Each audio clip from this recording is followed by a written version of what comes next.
एक विशेष बातमी पाहूया। बीएसटीच्या मिनी बस गेल्या 3 वर्षांपासून अनेक आगारामध्ये धूळ खात पडून आहेत, त्यामुळे बेस्टचं कोट्यवधींचं नुकसान होत आहे। काय आहे प्रकरण पाहूयात।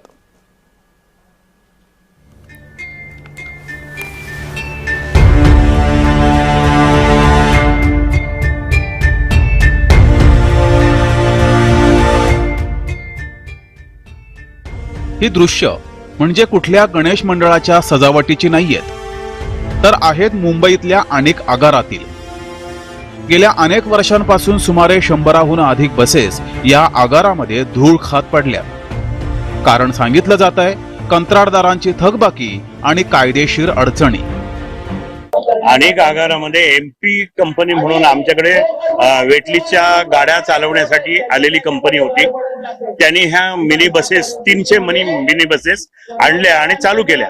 कालांतराने याचा मेंटेनन्स जमेना आणि कामगारांचा कलह सुरू झाल्याबरोबर त्याने एक दिवशी कोणालाही न सांगता त्या 300च्या 300 मिनी बसेस या अनेक आगारामध्ये त्या याच्यामध्ये उभ्या केल्या आणि तो पळून गेला।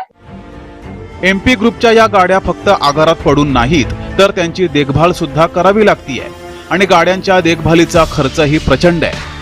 या कंत्राटदार कंपनीला कुणीतरी पाठीशी घालतोय असा आरोप बेस्ट कामगार सेनेकडून केला गेलाय।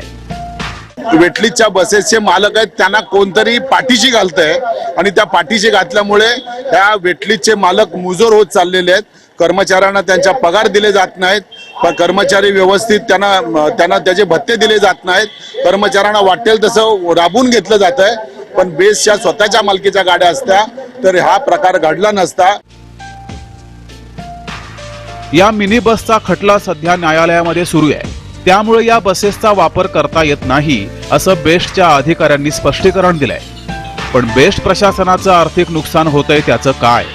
आणि बसेस आगारात पडून आहेत, त्यामुळे मुंबईकरांचे प्रवास करताना हाल होतात हे वेगळंच। महेंद्र जोईल, जय महाराष्ट्र न्यूज, मुंबई।